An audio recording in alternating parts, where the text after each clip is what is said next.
Hello, everybody. I'm representing here the grandmother generation, and I am thrilled to be with you guys and to learn from you. I've already picked up a lot of interesting views. So my topic is another way of reporting, another way of thinking. And let me start by telling you about a Christmas experience. It was 1914, early in the First World War. It was a cold December month, and soldiers were stuck in trenches at the so-called Western Front in Belgium. Very little news came from there, as nobody seemed to be winning even an inch. On one side were British and French soldiers, and the other side German ones. Then Christmas Day arrived with a surprise. Soldiers stepped out of their deep trenches and met across the dividing line. They distributed cakes and other food to their enemies. They sang together, and they even embraced each other. They organized teams and played a football match. This happened during a short interval of time before they all had to withdraw to their positions. Some of the initiators were later punished by their superiors and sent home in disgrace. Let's move to year 2005, because then a French film director, Christian Carion, made a movie about this unique event. The title was Joyeux Noël, or Merry Christmas, and the movie received several awards. This experience 110 years ago is just one historic example of how people in tough conflict situations can see and feel that there is humanity on the opposite side, the so-called enemy side, and they can experience indeed also moments of peace. 10 years later, in 1924, Mahatma Gandhi, later to be called Mahatma, arrived back to British-ruled India after having practiced as a lawyer in South Africa. Step by step, with peaceful means, by individual fasting, or by inspiring collective boycott, he led millions of Indians in a struggle for the freedom from the empire. This was reported by many journalists and inspired people around the world, for example, Nobel laureates such as Martin Luther King and Nelson Mandela, even if not all people around the world or all journalists would understand his insistence on peaceful methods. My observations through visits to India tells me that his legacy still survives. And let us now move west from India to meet with Afghan writers. As a writer and journalist myself, I've traveled to countries at war. I've often asked myself what role journalists can play to make citizens aware of peaceful perspectives during burning conflicts or before these conflicts even erupt.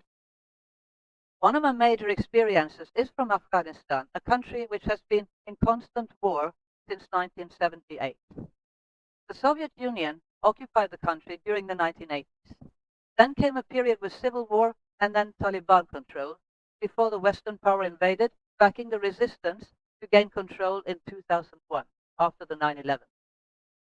2 years later, in 2003, I met with a group of writers within the capital of Kabul.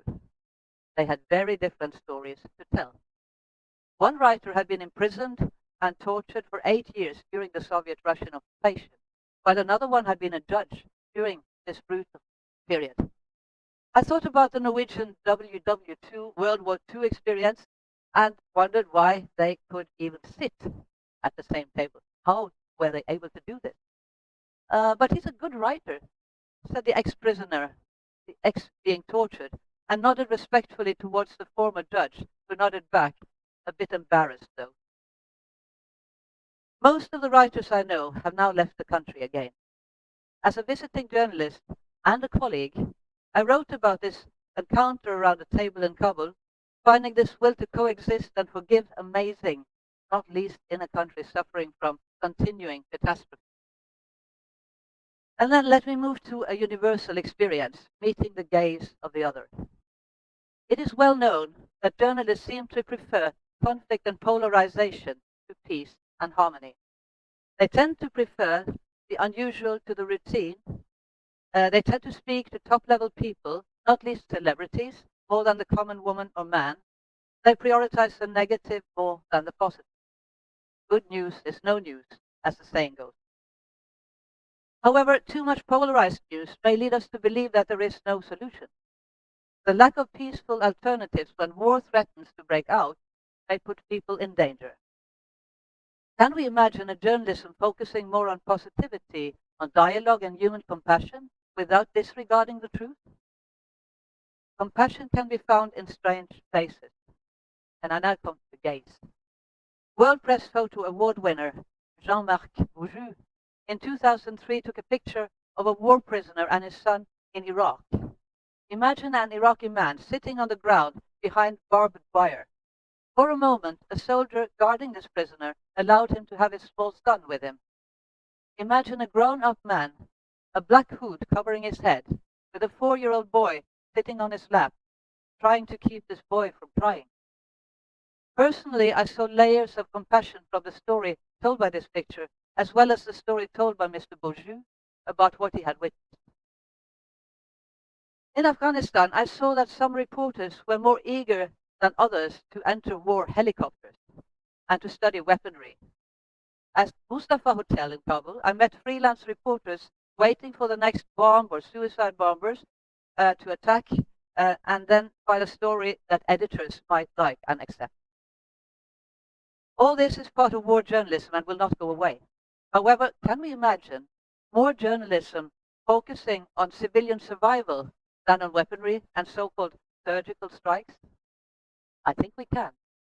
And it does exist, as I've shown by the photo that I just mentioned. Or through victims' voices in armed conflicts, voices being filed by journalists risking their lives, as it happens nowadays too, to remind the world of their suffering. I do not know the fate of the Iraqi father and his son, brought to the world by the French professional war photographer. I could see the boy's face in the picture. He looked rather terrified. A black hood covered the father's face. Since medieval times, most victims who were tortured or about to be executed have been blindfolded or had their heads covered. The reason is, I believe, that it is easier to hurt another person, to hang another person for that matter, if you're not able to meet his gaze. In other words, if you cannot see his or her eyes.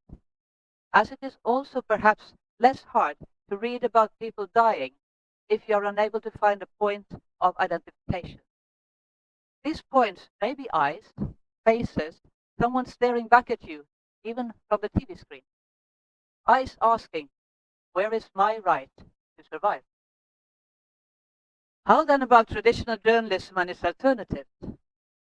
The US social activist Abby Hoffman in 1968 wrote a critical media comment. I quote, "The headline of the Daily News today read, 'Brunette stabbed to death,' underneath in lowercase letters, 6,000 killed in Iranian earthquake. I wonder what color hair they had." Unquote. Most likely, Hoffman's brunette was living somewhere near, while the earthquake victims remained faceless and remote. They were reduced to numbers. Professor Johan Galtung, the father of peace journalism, in 1965 co-wrote an article titled "The Structure of Foreign News." The text explored mechanisms behind special news priorities. They had to do with geographical distance, level of conflict, your own country's involvement, number of people in danger or people killed, amounts of money involved, superpower interference, and so on. This was a description of journalist realities at the time. So was Abby Hoffman's ironic comment. Has then journalism changed? I like to believe so, but only to an extent. Because in real life, we tend to care more for our neighbor and her cat than for people at risk in places we hardly know. I add here that I'm a cat lover, and my social media algorithms regularly feed me with cats taken care of, for example, ducklings. I admit that I am touched by such images, even if as a media researcher, I would want to know who arranged these videos and how staged these situations of caring were. I should know, since a magazine reporter once visited my home when I was a child, which contained a mother cat, 4 kittens, and 2 turtles. He desperately tried to balance the kittens upon the shields of the slow-moving turtles for the best photo. This manipulation is not, however, considered a journalistic virtue. A more serious journalistic challenge is to uncover the ways in which warring parties propagate the strength of their side and hide uncomfortable truths, such as civilian casualties.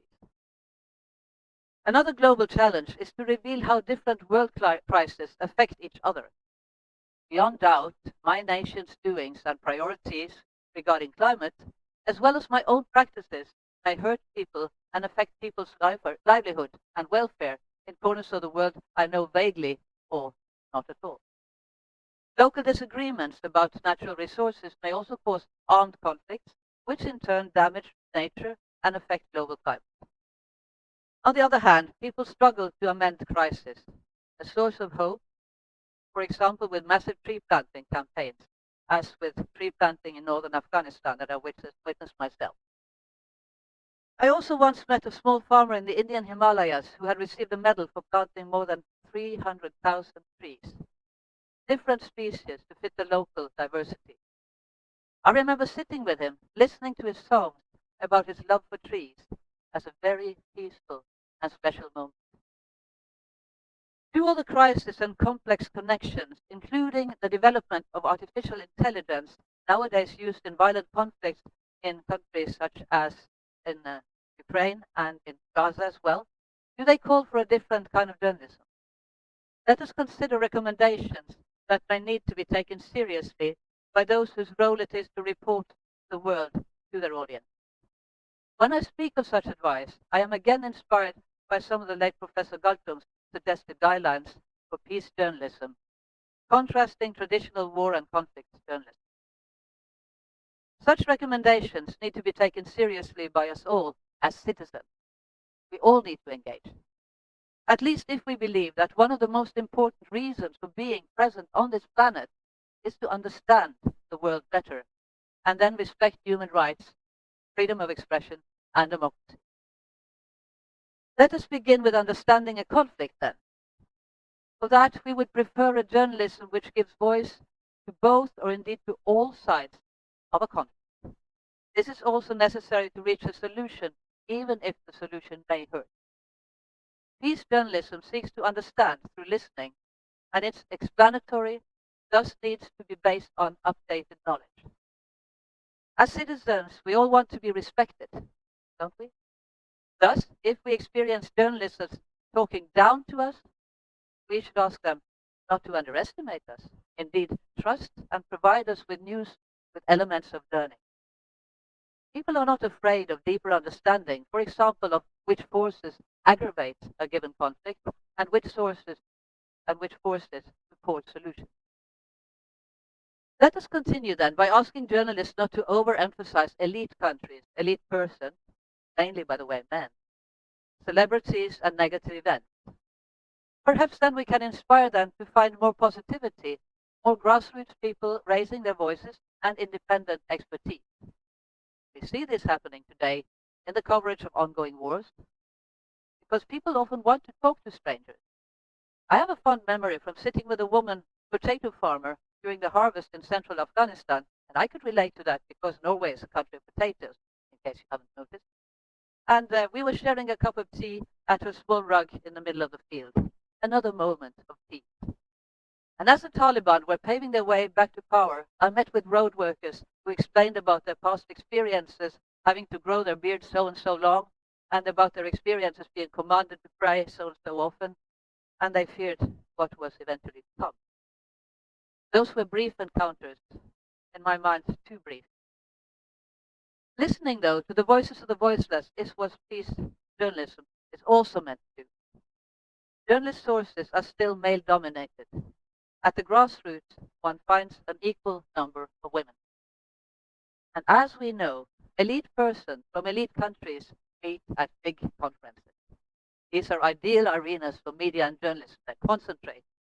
However, they remain remote and estranged from people and peace movements. And as citizens, we need to ask, what are the chances for non-governmental voices to be heard there? How can reporters contribute by having their ears closer to the ground? And while we're at it, many say they miss reporting on all the good things people represent and can do during a conflict to help and support each other, and even more if or indeed when a situation of peace occurs.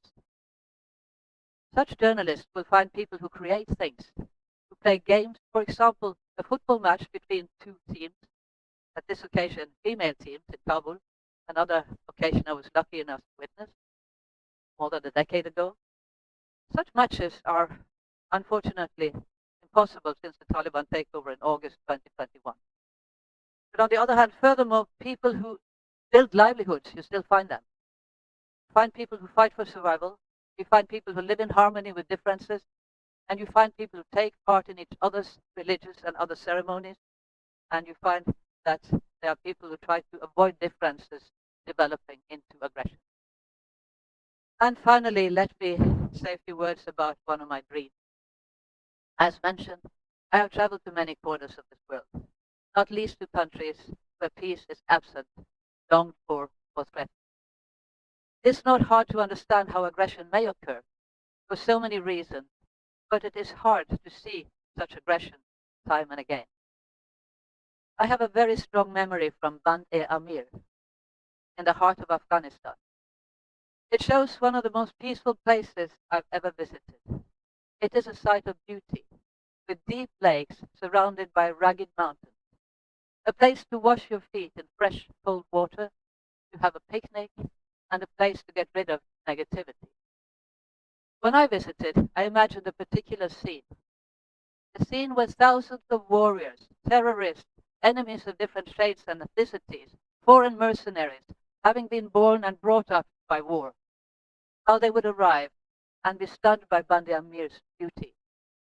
Then they would throw their guns and ammunition into the deep blue water, they would embrace each other and prepare a fantastic picnic for all. And of course, as a matter of course, I would be there with lots of colleagues to report on this precious event, and I hope you would be there with me, all of you.